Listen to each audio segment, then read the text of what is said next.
Welcome to The Explainer. Most of us probably think we have a pretty good handle on what Indonesian food actually is. We picture this single, unified menu. But the truth? What we typically think of as Indonesian cuisine is literally just the tip of a massive, culturally complex iceberg. We're going to look at how unpacking this changes absolutely everything we know about Southeast Asian food. Just think about it for a second. When someone says Indonesian food, what's the very first thing that pops into your head? For most folks in the West, they immediately think of satay. Those amazing meat skewers dripping in peanut sauce. Or maybe they think of a rich rendang. And honestly, that's pretty much where the list completely stops. Okay, let's dive into this because, well, it actually gets a bit worse. A lot of people might even mistakenly throw pad thai into that mix, which, by the way, isn't even Indonesian. It's Thai, obviously. But it completely shatters this preconceived notion we hold. The reality is that Indonesia is absolutely not just a single country with a single unified cookbook. To really understand the food, we first have to understand the map. Indonesia is a colossal archipelago made up of 17,000 islands. Think about that number. And historically, traveling between these islands was incredibly dangerous and difficult. A boat journey between two islands that maybe takes just a couple of hours today, that might have taken weeks back in the 17th century. Because of this massive geographic scale and intense isolation, these islands essentially acted as totally independent culinary incubators. Which brings us to the core revelation of this whole explainer. Indonesia doesn't just have one cuisine. It has 34 completely unique regional cuisines spread out across its 34 provinces. Each one of these has its own highly specific flavor philosophy, its own unique relationship to spice, and its own fundamental approach to what food should even be. Section 1. The Archipelago Effect. Why 34 cuisines exist. So, beyond the sheer danger of historical travel, it fundamentally comes down to vastly different climates. Every regional cuisine is basically trying to answer one big question: what grows here and what on earth can we do with it? For instance, West Sumatra is super wet, absolutely perfect for growing chili peppers and coconuts. Meanwhile, East Nusa Tenggara is really dry, so they have to rely on hardy crops like cassava and corn. And history layered brilliantly right on top of that geography. And this brilliantly illustrates a fascinating timeline of cultural evolution. You start out with indigenous, pre-colonial local agriculture. Then the Hindu-Buddhist period rolls in, bringing vegetarian elements and some really deep spice philosophies.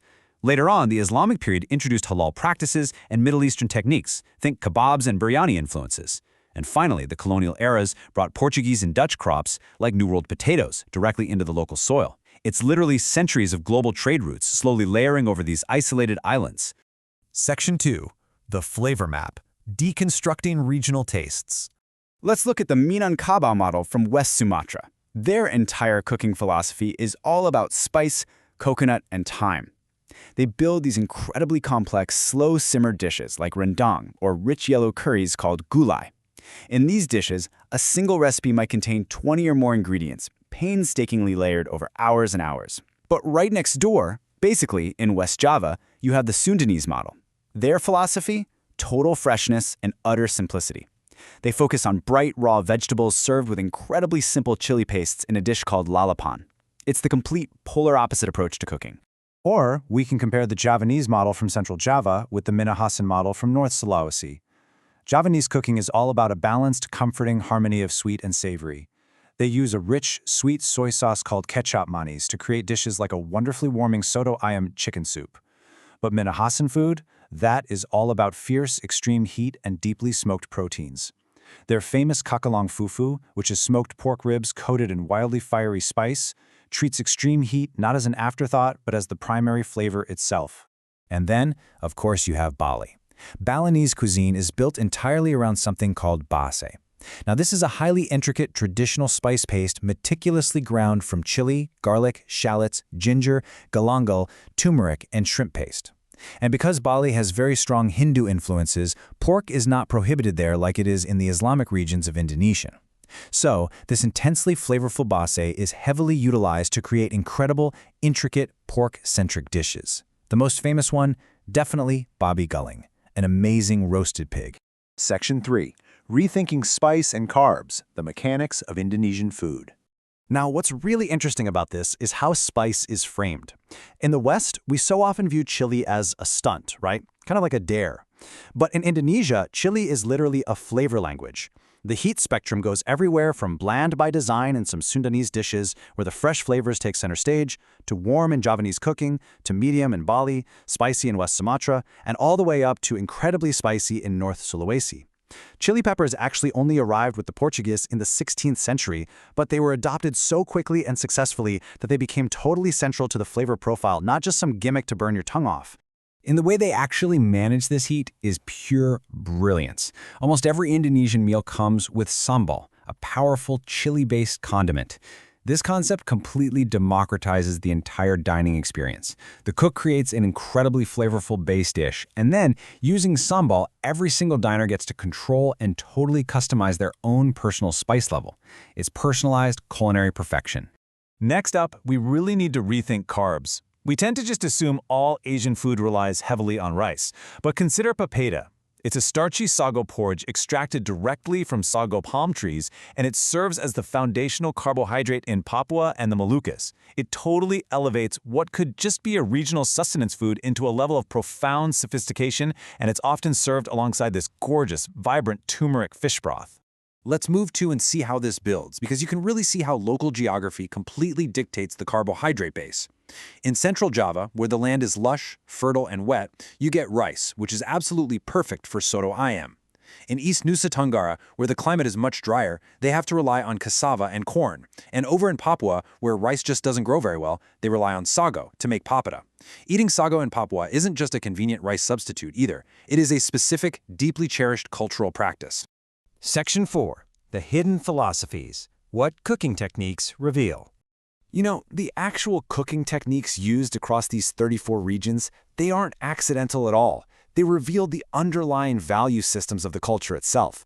When a Minangkabau cook slow simmers a curry for hours on end, the philosophy there is that patience creates depth. When a Sundanese cook does a quick stir-fry or serves completely raw vegetables, the philosophy is all about celebrating freshness and striking clarity of flavor. The technique literally is the culture. And because of this unbelievable diversity, there are absolute masterpieces out there that rarely ever leave their home provinces. I want to just rapid-fire list a few of these overlooked dishes just to show you what you're missing. Check these out. Palembang's pempek, this amazing fried fish cake served with a peppery gravy. Bugis Koto Makassara, a legendary profoundly spiced beef soup. Minahasan Cakalang Fufu, those intensely spicy smoked pork ribs we talked about. And the Papuan Papeda with turmeric fish broth. Any one of these should honestly be as globally famous as any dish on earth. Section 5. The Ultimate Culinary Journey. Tasting Indonesia. There's a saying, to eat from different regions of Indonesia is to understand Indonesia itself. This country is absolutely not a single, unified monolith. It is an incredibly intricate, vibrant ecosystem. It's a vast archipelago of distinct peoples and histories who looked at their local environment, took their local ingredients, and somehow managed to transform absolute necessity into pure artistry. Most of the world knows maybe one, possibly two Indonesian dishes. But imagine an adventure where you actually get to taste 34 entirely different food traditions, each with a completely different story, a different underlying philosophy, and flavors you've likely never, ever experienced. The culinary journey through Indonesia is honestly one of the greatest food journeys available on the planet. So, knowing what you know now, which one are you going to try first? Thanks so much for joining me on this explainer, and I'll catch you next time.